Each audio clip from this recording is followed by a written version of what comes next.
Well, today is the day you can finally pre-order the Canon 5DS or 5DSR. And so I thought I'd make this little video to kind of share my thoughts about the camera and potentially talk about Canon in general and kind of what I think about the brand. Now, I must preface this with I am a video guy and a photographer kind of second. I love taking photos, I love photography, I like using DSLRs, but my main focus is video. So I have that bias. That's my perspective. That's where I'm coming from. So, take that for what you will. My main priority is not photography. It is the video side of things. So that's what I'm always looking for. Hey, if I can get good photos, I love that even more. Absolutely. Don't get me wrong. But I'm really interested in the video features. So let's take a look here at what Canon has to offer with the 5DS. The 5D Mark II and the Mark III were huge flagship cameras and, kind of perceived as the elite class for Canon. You walk around with a 5D Mark III, everyone kind of looks at it and says, oh, is that a Mark III? So we'll see if the same thing can be said about the 5DS. Now, right off the bat, the first thing, the main takeaway from the 5DS is the resolution. 50 megapixels, 50.6, sorry, megapixels, the full frame sensor. Now, that's ridiculous. In a good way. It's a good thing. Nikon has, upped the ante with the megapixels, and Canon is following suit and increasing on what is around 36 or 38 megapixels on the D800. I'm not exactly sure off the top of my head what it is. I've shot with the D800. I owned a D600 for a while, and great cameras. I really like what Nikon has to offer, but Canon is stepping it up to a full 50 megapixels, and that's really cool. I don't know if it's a selling feature for me. Hey, if I can get the extra resolution, great. But when you're looking at these kind of price points, you really got to evaluate: do you need that resolution? I remember when the D800 came out, there were a lot of people saying, "Oh, 20 megapixels on the Mark III is all you need. That's all you need." And I don't remember if is it 20 or 22. It's around the 20 megapixel mark. And people are saying that's all you need. You don't need 30 megapixels. Oh, you need a medium format camera for that to even matter because the photo sites are so small and blah blah blah whatever. Well, okay, Canon fanboys, what do you have to say now? I like that Canon is competing in this arena, but for me, I kind of wish it were. 50, it's a great number, but when you look at the actual dimensions, 1,000 pixels each way, give or take. In addition to what you could get over the D800, it's not going to be night and day. It doesn't make the D800 any less of a camera. It doesn't even make the Mark III or the Mark II any less of a camera. Hey, you can. A 12 megapixel camera like the A7S will take great photos. So it's all about how you're using them. If you're printing huge billboards, by all means, get as much resolution as you need. But for many of us, it's just kind of unnecessary unless you're doing some significant cropping. It opens up a lot of creative features, but not a huge draw for me anyway.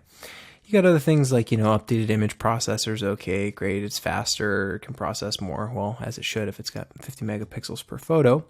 Better LCD. Okay, great, whatever. Now, here's where I kind of get that sinking feeling again. 1080p video recording. Canon.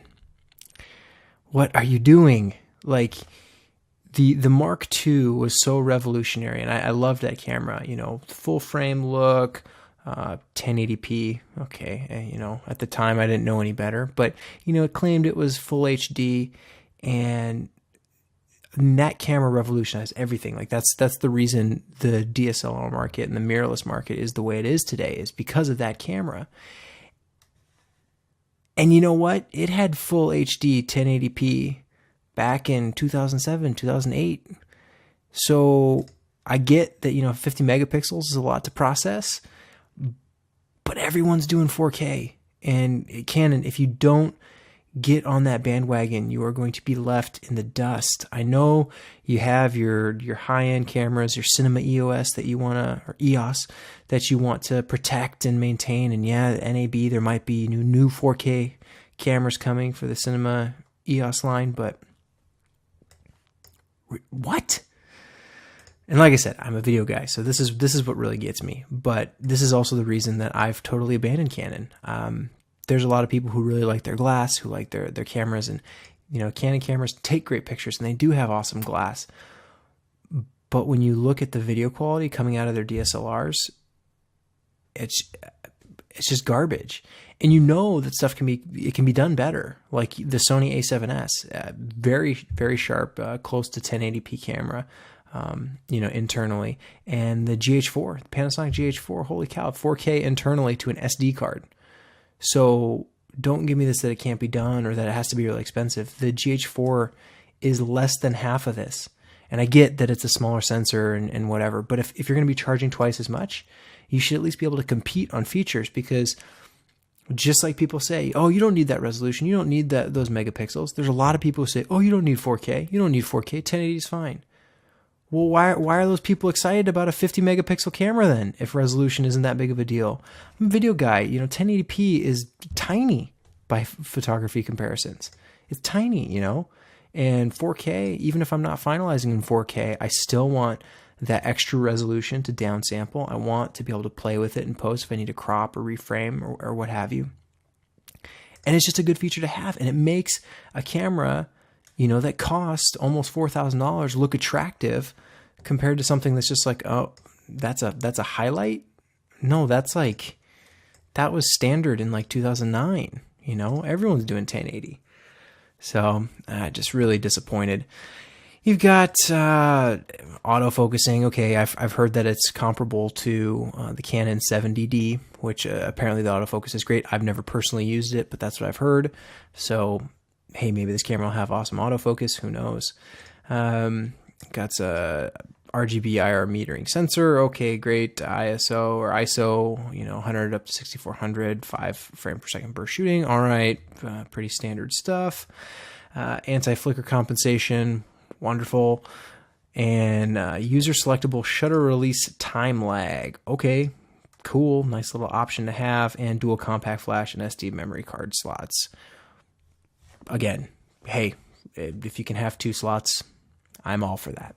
But it's not the product highlight that makes you say, oh, that's why I buy Canon, instead of Nikon, or that's why I buy Canon, not Panasonic.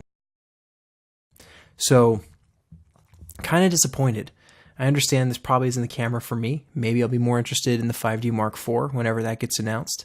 But for right now, this is not looking attractive to me anyway. It's just got that sinking feeling. And I've been hoping for a long time that Canon would turn around and really impress me with a DSLR that actually mattered. But no. We used the Mark III for photos and kind of behind the scenes video when it doesn't have to look the best. But when we're actually doing high quality video, we're going to use an A7S or a GH4. I'm curious to try out the Samsung NX1. I've heard good things about that. But Canon is just not offering it lately. And yeah, they have the higher end cameras, and they also cost quite a bit more. And for a lot of people, that price point, you're looking at something like this. Camera A that costs $15,000 does the exact same as camera B that only costs $2,000. Why would you go for the expensive one? Everyone's got to ask themselves that question. And if money's not an issue, hey, maybe it's not a problem. I am glad to see Canon following Nikon's suit and upping their megapixel count, but you got to do more. You got to make yourself stand out and look attractive. And Sony's doing it. Panasonic's doing it. Nikon, I don't know what Nikon's doing, honestly. But so yeah, maybe we'll see some cool stuff at NAB this year. I'm hopefully going to be there, but so far, not impressed. Not impressed.